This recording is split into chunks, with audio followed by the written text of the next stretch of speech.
প্রধান বিচারপতি বলেছেন, এসআইআর তথ্য এবং পরিসংখ্যান দেখে আমরা যথেষ্ট সন্তুষ্ট।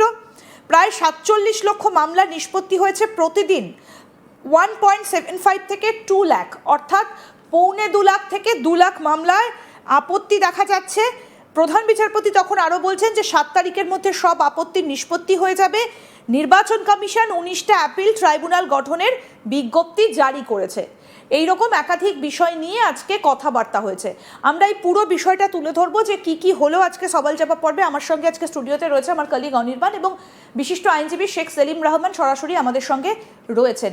আমি একটু সেলিমদার কাছে যাই অনির্বাণ শুরুতে, যে আমি একটু জানার চেষ্টা করি যে একজন আইনজীবী হিসেবে এই যে প্রত্যেক দিন বলা হচ্ছে যে এত মামলার নিষ্পত্তি হচ্ছে, কিভাবে সম্ভব হচ্ছে যে এত তাড়াতাড়ি এত মামলার নিষ্পত্তি কিভাবে করা সম্ভব? দেখুন, আমরা জানি এবং কিছুটা অংশে আপনিও জানেন এবং সাধারণ মানুষও জানে যে একখানা কোর্টে কোনো কিছুর বিচার হতে গেলে কতটা সময় লাগে এবং কি তথ্য বা কি কাগজ লাগে। তো যেহেতু সুপ্রিম কোর্ট জুডিশিয়াল অথরিটিকে দিয়ে এই কাজটা করাচ্ছে, মানে জাজেদের দিয়ে এই কাজটা করাচ্ছে, সে জুডিশিয়াল ম্যাজিস্ট্রেট বা এডিজে বা ডিস্ট্রিক্ট জাজ লেভেল, তারা যদি জুডিশিয়াল প্রসেসে ওটাকে ডিসপোজ করতে চায়, মানে ইস্যুটাকে ঠিকঠাক করতে চায়, তাহলে কিন্তু তাদের হাতে সাফিসিয়েন্ট ডকুমেন্ট আসার কথা। আর যদি সমস্ত ডকুমেন্ট দেখে এবং সেটাকে ধরে নিলাম দুই পক্ষের কথা শোনার দরকার পড়লো না, ইলেকশন কমিশনের কথা তো শুনছেই, কারণ সে তাকে কাগজগুলো এগিয়ে দিচ্ছে। আর যিনি ডকুমেন্ট জমা করেছেন তার দুটো রাইট থাকে, একটা হচ্ছে ডকুমেন্ট জমা করা এবং তার আর একটা রাইট থাকে যে সামনে গিয়ে তার কোন ডকুমেন্টটার কি আছে তার এক্সপ্লেনেশন দেওয়া। ধরে নিলাম এই প্রসেসটাতে সুপ্রিম কোর্ট তার স্পেশাল পাওয়ার এক্সারসাইজ করে বলছে না, তোমার রাইট টু অডিয়েন্স নেই। যদিও একটু মনে রাখবেন, রাইট টু অডিয়েন্স কিন্তু ফান্ডামেন্টাল রাইট, আমাকে বলতে দিতে হবে, এটা আমার ভীষণ ফান্ডামেন্টাল রাইট। যদিও হয়তো পরবর্তীকালে সেই সুযোগটা আসবে, কিন্তু সেই সুযোগটা শুরু থেকে থাকা উচিত। এনিওয়ে, পুরোনো কথাটাই ফিরে আসি, তাহলে শুধু কাগজ দেখে জাজেরা বিচার করছে। প্রথম কথা, বিচারটা পুরোপুরি হওয়া সম্ভব নয়। সেকেন্ড, আপনিও বুঝতে পারবেন ব্যাপারটা ইনহিউম্যান। 2 লক্ষ একদিনে যদি হয়, কতগুলো জাজ 2 লক্ষ করছে, সেই তথ্যটা আসা দরকার। সেই কারণেই আপনাকে এই প্রশ্নটা করলাম যে কিভাবে এত তাড়াতাড়ি প্রায় 2 লক্ষ আপত্তি নিষ্পত্তি করা। একদম আমি ওই জায়গাটাতেই যাচ্ছি, যাবার জন্য আমি একটু ব্যাকগ্রাউন্ডটা বললাম যে কেন ওইখানটা সম্ভব নয়। এবং এক হচ্ছে অর্ধ বিচার হচ্ছে। কেন একজন একটা বিচার করতে গেলে কাগজপত্র নিয়ে, সে ধরুন আধার কার্ড দিচ্ছে, ভোটার কার্ড দিচ্ছে, পাসপোর্ট দিচ্ছে এবং তার ওই এসআইআর ফর্ম দিচ্ছে, এই দুটো মিলিয়ে তাকে একটা ডিসিশনে আসতে গেলে এবং একটা কনক্লুশনে আসতে গেলে, তাতে কিন্তু এই যে কিলো দরে আলু বিক্রি বা পটল বিক্রির মতন বিচার হচ্ছে, বিচার কিন্তু আলু বিক্রি পটল বিক্রির মতন হয় না আমার ধারণা। এবং আমি যেটা অসমর্থিত সূত্রে এবং চারিদিক থেকে পাচ্ছি, যে অলরেডি এই ব্লকের ডকুমেন্ট ওই ব্লকে চলে গেছে, জাজেরা যখন বসছে তখন যাদের হাতে সাফিসিয়েন্ট ডকুমেন্ট নেই, সেই জন্য যে বিচারটা হচ্ছে সেটা কিন্তু ভীষণ টেকনিক্যাল ওয়েতে হচ্ছে না, স্কেচি ওয়েতে এবং without application of judicial mind. যদিও জুডিশিয়াল অফিসাররা করছে, কিন্তু জুডিশিয়াল মাইন্ড অ্যাপ্লাই করার মতন সুযোগ তারা পাচ্ছে না। ফলত কি হচ্ছে, আপনি দেখবেন আগামী দিনে অ্যাপিলেট ফোরাম, মানে এখানে অ্যাপিলেট ফোরাম হচ্ছে ট্রাইব্যুনালে দেখবেন যদি 22 লক্ষ নাম বাদ যায়, যদি তর্কের খাতিরে ধরি, তাহলে যদি একটা মেজর সংখ্যক ইয়েতে যায়, আপনার ট্রাইব্যুনালে যায়, তাহলে ধরে নিতে হবে এই জাজেদের এখানে ঠিকঠাক অ্যাডজুডিকেশন হয়নি। সেখানে তো জাজের ইন্ডিভিজুয়াল দোষের ব্যাপার নেই, কারণ তারা ভীষণভাবে ওয়েল ট্রেন্ড এবং তারা ভীষণ দক্ষ।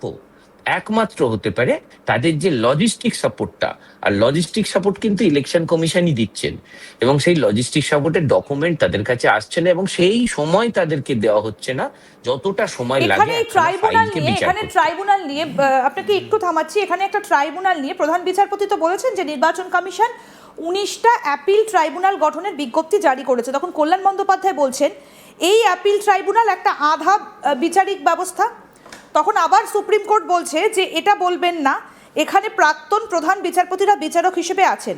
তাহলে কল্যাণ বন্দ্যোপাধ্যায় প্রশ্ন তোলেন যে তাহলে প্রশিক্ষণের প্রয়োজন কেন, যেটা আপনি বলছিলেন যে কিভাবে এত তাড়াতাড়ি নিষ্পত্তি হওয়া কিভাবে সম্ভব। আমি আপনার কাছে আসবো, তবে তার আগে ফর্ম 6 নিয়ে তো গতকাল আমরা সারাদিন দেখেছি, অনির্বাণের কাছ থেকে একটু জানি, তারপরে আপনার কাছ থেকে আমি আইনগত দিকটা জানার চেষ্টা করব। অনির্বাণ, গতকাল তুমি নির্বাচন কমিশনের দপ্তরে গেছিলে, সেখানে ব্যাগ ভর্তি ভর্তি ফর্ম 6, তুমি কি দেখলে বলো? দেখো, এই মুহূর্তে দাঁড়িয়ে বাইরে একটি ফর্ম 6 বলে লেখা ছিল সেই ব্যাগের মধ্যে, কিন্তু ব্যাগের অন্দরে কি ছিল সেটা কিন্তু এখনো পর্যন্ত কারোর কাছে প্রমাণ নেই যে এত গুচ্ছ গুচ্ছ ফর্ম 6ই ছিল, না ফর্ম 7 ছিল, না ফর্ম অন্য কিছু ছিল, সেটা কিন্তু এখনো পর্যন্ত কারোর কাছে প্রমাণ নেই এবং কেউ প্রমাণ সাপেক্ষভাবে বলতে পারবে না যে সেটাই ছিল। কিন্তু মূলত এই মুহূর্তে দাঁড়িয়ে যে প্রশ্ন উঠে যায় যে যদি ফর্ম 6 থাকে তাহলে কিসের ফর্ম 6, বা এখন কেন এই ফর্ম 6 কমিশনের ভেতরে সিইও দফতরে ঢুকছে।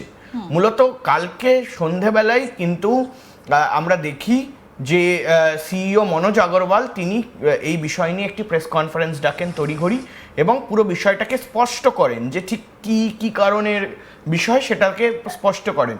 তার দাবি অনুযায়ী তিনি কি বললেন, তিনি বললেন যে এটা একটি সিইও দফতর, এখান থেকে ডিইও অফিস বা আরও অফিসে যেই ফর্মগুলো সাবমিশন হয় সেগুলো এখানে আসবে। কিন্তু এমনটা বিষয় নয় যে সিইও দফতর থেকে সিইওর ক্ষমতা রয়েছে যে নতুন ভোটার ঢুকিয়ে দেওয়া বা এরকম কোনো সফটওয়্যার তাদের কাছে নেই।